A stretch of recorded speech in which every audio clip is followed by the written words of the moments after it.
Hello friends, and welcome back to the channel. You saw the last video. I got my hands on a 500i and we're gonna put some parts on it, and I'll tell you why. Alright guys, so I've got a whole box full of parts for this 500i. I've been thinking about this saw for a while. Finally pulled the trigger on it, and West Coast Saw had a great sale for Labor Day. I don't know, maybe you guys can let me know. It seems like this Labor Day there was so many good sales, and it's almost like it was better than Black Friday. Between West Coast Saw, Vistaprint, if you get anything printed, they had an excellent sale. Got some stuff from them. New hat, pretty sweet. Actually, that didn't come from Vistaprint. Anyways, West Coast Saw had a great sale, and when I got this, I knew what I already wanted on it. So I got the essentials for it. First, I got the Faller suspension from West Coast Saw. Now this, and I will show you the details on this of why I got this. This stiffens up the saw. The spring and the bushing and a couple other rubber bushings get replaced with this kit. I don't think I would run into this issue, but I know they came out with these because the people that run longer bars on these saws and the 462, the saw becomes kind of a noodle. As you can see how much flex we have here. It is very disconnected, which is great for the vibrations of the saw, but some people want a firmer feeling saw. I know from personal experience with my 462, I think my buddy Aaron had one of these kits, and he gave me the kit because he had a 462 and he buys a lot of parts. He gave me the kit and I put it on, and it was night and day difference of how much better it felt in your hand, especially when you're dogged in and you're prying on it, opposed to stock. So after feeling that, I knew that this was going to be an essential for this 500i. So I got that. It's a STIHL. It's got a two-piece muffler. You know what we got to do. We got to put a bark box on it. Does the bark box do anything? They say it's a 5% increase in power. I feel like some saws really benefit from more of an open muffler, and I don't know if the 500 does, but I guess we'll find out. Regardless, I love the way the bark box sounds. It's kind of sometimes too loud, but it's okay. With this, it says it's going to run cooler, which heat is the enemy of two-stroke engines. It says a little bit of horsepower, like 5%, like I said, but more than anything, it sounds sweet. So I wanted that. It's not complete without a set of West Coast dogs. You know, you got to put, actually you don't have to. This saw actually comes with pretty decent dogs on it. It doesn't need dogs. I know a lot of people don't put dogs on it, but I love the West Coast dogs. I love the way they look.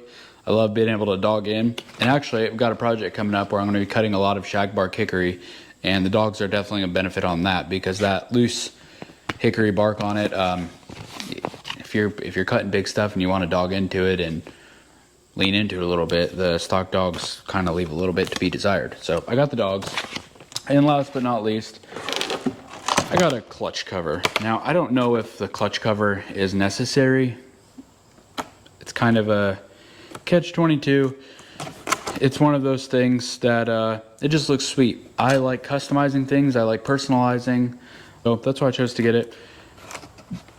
The benefits to this, let's see exactly what it says. It says it's stronger than the factory cover, better chip management. I have noticed the better chip management.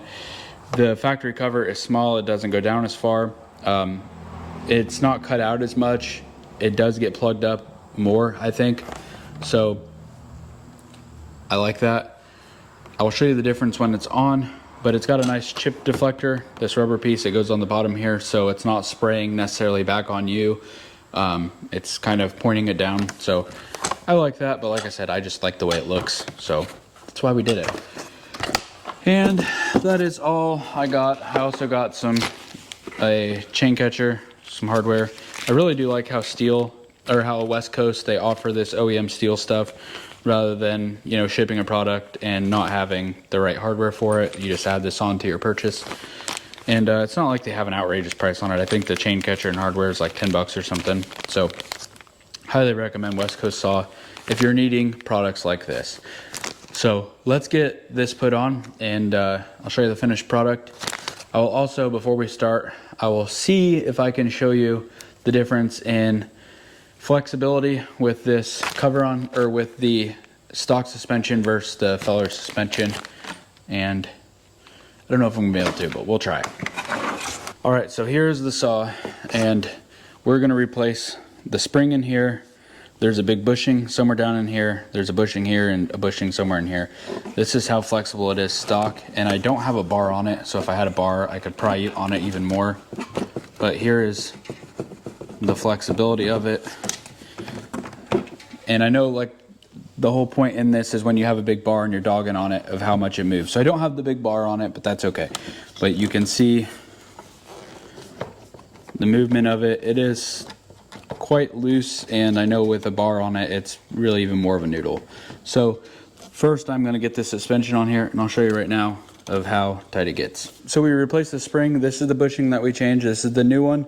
Old one, as you can see, a big difference. This one also is like a rubber material. It is a lot stiffer. This one is foam. Like, I can imagine after you use this saw for a while and this gets moisture on it or damp, I bet this thing is nothing. So I didn't show you installing this because I don't know enough about this to be a resource. However, I'm going to link the video right here. I hit up old Shibe, watched his video, and I saw the exact bolt I was missing to try and pull this out. So I want to put this back together. There's also these two bushings that we're going to replace. One of them goes here, and I believe the other one goes in here. I'll show you when it's done, because like I said, I don't know enough about this to be a resource, but Shibe does, so watch his video. So I'll pop on here again. This is the bushing from the top here. Here is the factory bushing, very small, nice rubber though. And then here is the West Coast one, as you can see, a lot bigger.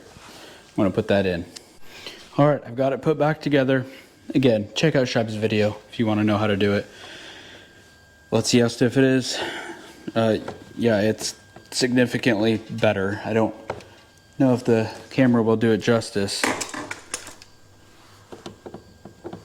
It's a lot better.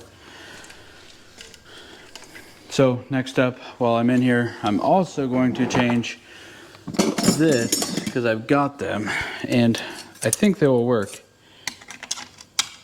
Yes. My good buddy Aaron, who is a STIHL chainsaw lover and modifier, he gave me these wear plates. These are from a STIHL 461, and he said that these are a lot thicker than the 462 and the 500 wear plates. So I'm just going to slap it on here because I've got it. So thank you, Aaron, for always supporting.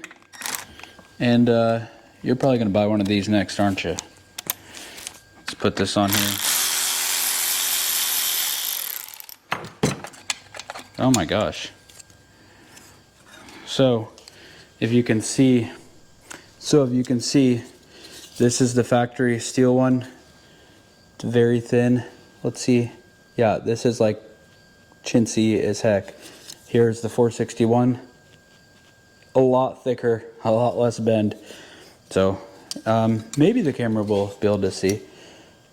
Stock 461. Thickness, it's definitely thicker. A lot more rigid than this. This is cheap. Great job, STIHL. So we're gonna throw that on there. So it should just go on there, put it on the right way, which is that way, third time's charm. Put my little screw back in here.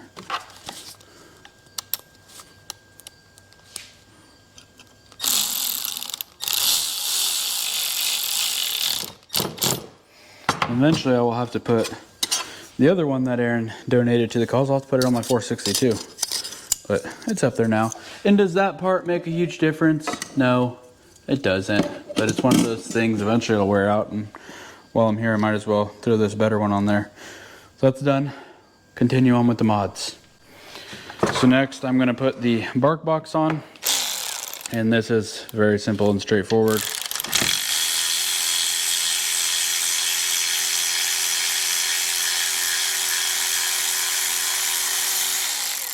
These are all T27 screws, so if you're going to work on a STIHL chainsaw, get yourself a good T27.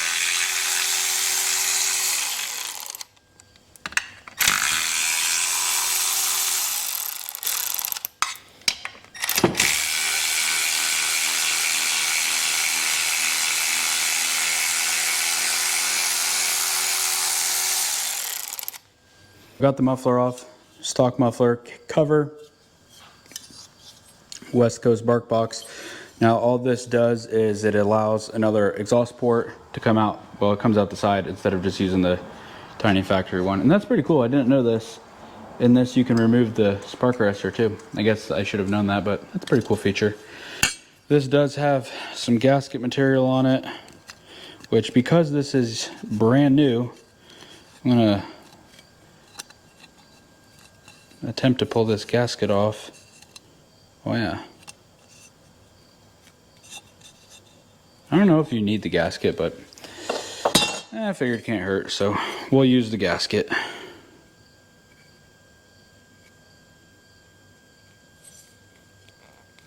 I don't recall using a gasket on my other saws. I don't know if they... the other one, the 462, didn't even have a... That's obviously not the right muffler, but it didn't even have a gasket, so interesting that the 500 does. So as I put these in, I'm going to tighten them up with the ratchet, and then I will put a regular ratchet on there to get a feel for them, make sure they're nice and tight. Alright guys, so here is the aftermarket clutch cover, and here is the factory one. Here's the factory one, I've still got to put the dogs on this. But as you can see, big difference in size. I think this one, it just manages chips a lot better. You can see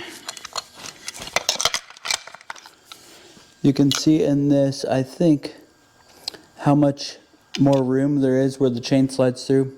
It has the bottom wear plate on there already. I haven't put the top on because I've got to put the dog up there where the bolt goes, but it is a lot better as far as managing noodles and not getting plugged up.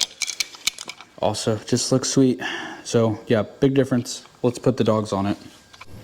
All right, I got this put together, and here's the difference. Yeah, if that doesn't scream awesome, then I don't know what does.